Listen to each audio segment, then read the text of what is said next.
এরকম একটা সরেস মাল আমাদের গ্রামে আছে একদিন জানতেই পারিনি। বাট বেটা মালটা কে রে? Good, very good. আবার তেজও আছে। এই দাদা, কি হচ্ছে কি হচ্ছে কি হচ্ছে? ডাকাত পড়েনি বলছি। এত মন দিয়ে কি দেখছো? মন দিয়ে কি দেখছি? মামাকে। দাদা, আমি কি তোমার ঘাড়ের বোঝা হয়ে গেছি যে আমার বিয়ে বিয়ে করে খেপে উঠেছো? দূর পাগলি, তুই আমার বোঝা হবি কেন? তুই তো আমার সব। তুই ছাড়া আর আমার কি আছে বল?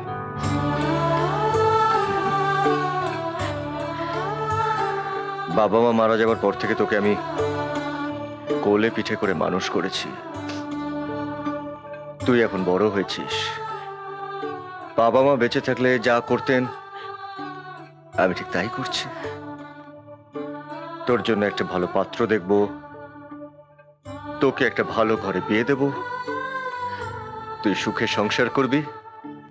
একটা দাদার এর চেয়ে বেশি আর কি চাই বল? এই যা, খিদে পেয়েছে আমার, যা যা যা যা।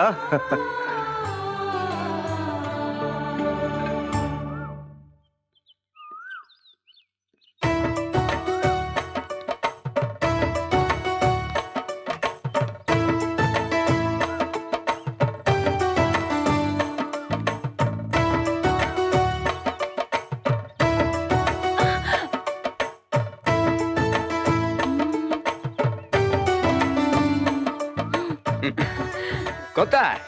পূজার কাছে। পূজার কাছে? দাদা, এই দাদা, এই দাদা, কি হচ্ছে কি হচ্ছে কি হচ্ছে? ডাকাত পড়েনি বলছি। এত মন দিয়ে কি দেখছো? মন দিয়ে কি দেখছি? মামাকে। মামাকে দেখছিলাম। মামা তো দেখারই জিনিস, কোনোদিন দেখোনি তো। খুব সুন্দর দেখতে, তাই না? বেশ হলুদ শাড়ি পরেছে, লাল ব্লাউজ পরেছে, পায়ে আবার নুপুর। এই দাদার সঙ্গে ইয়ার কি হচ্ছে তোর? আরে কি হলোটা কি? ভাই বোনে আবার ঝগড়া হলো নাকি? কি দাদা বলবো? এই, কি ব্যাপার? আপনি না মানে তুমি এখানে? না মানে, আপনারা সেদিন আমার জন্য এত করলেন, গাড়ি করে হাটে নিয়ে গেলেন, এত সব মালপত্র কিনতে সাহায্য করলেন। আমি তো আপনাদের জন্য কিছুই করতে পারিনি, আর আমার সে সামর্থ্যও নেই। আজ আমার দোকানের প্রথম দিন, তাই আপনাদের সকলের জন্য খাবার বানিয়ে নিয়ে এলাম। পুজোও দিয়েছি, ফুল আর প্রসাদ নিয়ে এসেছি।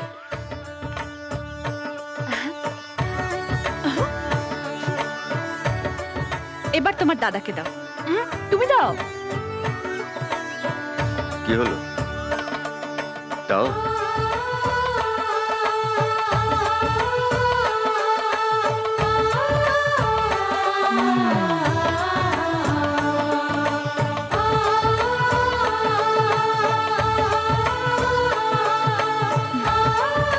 এবারে খাবার বললে যে খাবার নিয়ে এসছো।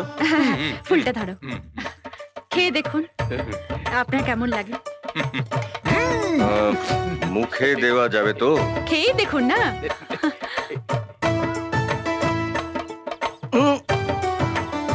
কি হলো, খারাপ হয়েছে? ফাটাফাটি। আরে দেখে দেখে দেখে আমাকে দাও, আমাকে। আমি খেয়ে বলে দিচ্ছি তোমার এই তেলে ভাজা কত নম্বরই। এই চলো চলো, এখানে দাঁড়িয়ে সবসময় শেষ করবে নাকি?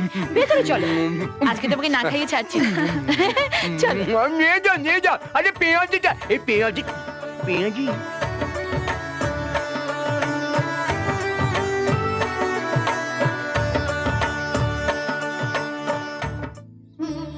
এই হচ্ছে আমার বোনের ছবি। নিজের বোন বলে বলছি না, ও সত্যি খুব ভালো মেয়ে। বলছিলাম যে একটা ভালো পাত্র, ভালো ঘরের সম্বন্ধ নিয়ে আসুন। আমি ওকে অনেক আদর যত্ন করে মানুষ করেছি। দেখবেন যেন শ্বশুর বাড়ি থেকে কোনো কষ্ট না পায়। যত টাকা লাগে আমি খরচ করব। আমার এই ছোট্ট বোনটার বিয়ের জন্য আমি টাকা আলাদা করে জমিয়ে রেখেছি। অনেক ধুমধাম করে আমার বোনের বিয়ে দেব।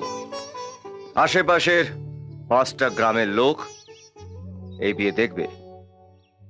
আপনি জিজ্ঞেস করবেন আপনার পাত্রপক্ষকে যে তাদের কি চাই। খাট, আলমারি, ড্রেসিং টেবিল, ফ্রিজ, টিভি সব দেবো। আর তাছাড়া সোনা দিয়ে মুড়িয়ে আমার ছোট বোনটাকে আমি শ্বশুর বাড়ি পাঠাবো। আপনি কোনো চিন্তা করবেন না বিজয় বাবু। শুধু তো এসবে বিয়ে হবে না দাদা, একটা বড় বাড়ি লাগবে, একটা গাড়ি লাগবে, তবেই না বোনের বিয়ে। জমি জমা বিক্রি করে, বাড়ি বিক্রি করে, ঘটা করে বোনের বিয়ে দাও। সেরকম পাত্র পেলে তাতেও আমার আপত্তি নেই। সে তো জানি, সমস্ত কিছু বিক্রি করে দাও। কার ছেলে দেখতে হবে তো। তুমি ঠিক বাবার মতো ধার পেয়েছো।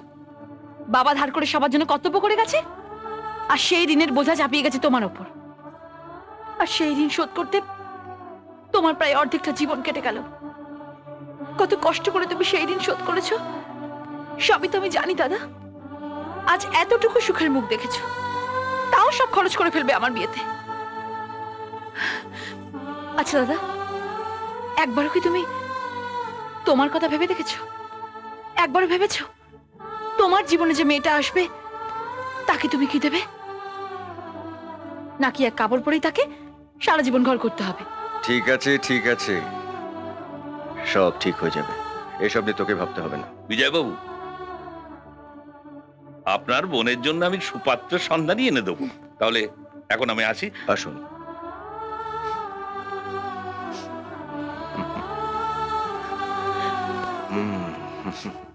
এ আহ!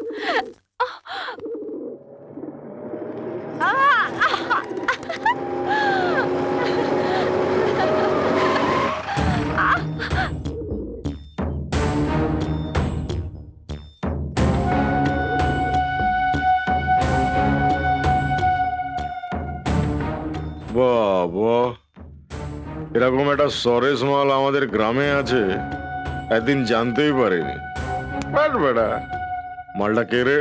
জানি না ওস্তাদ, তবে তুমি যদি বলো ওর কুষ্টি, ঠিকুজি, এমনকি জন্মবৃত্তান্ত পর্যন্ত জেনে আসতে পারি। ওসব জানার আমার কোনো দরকার নেই। শুধু জেনে রাখ, মেয়েটাকে আমার চাই। কোথায় যাচ্ছ ওস্তাদ? শুধু দেখে যা।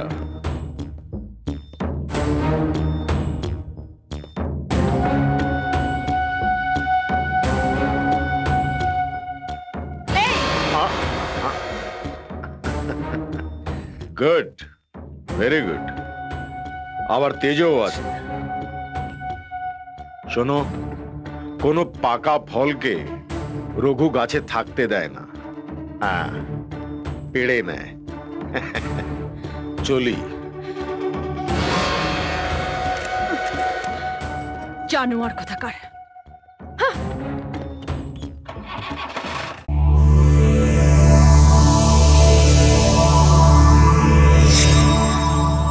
এরকম আরো অনেক সিনেমা দেখতে হলে ডাউনলোড করুন ক্লিক অ্যাপ।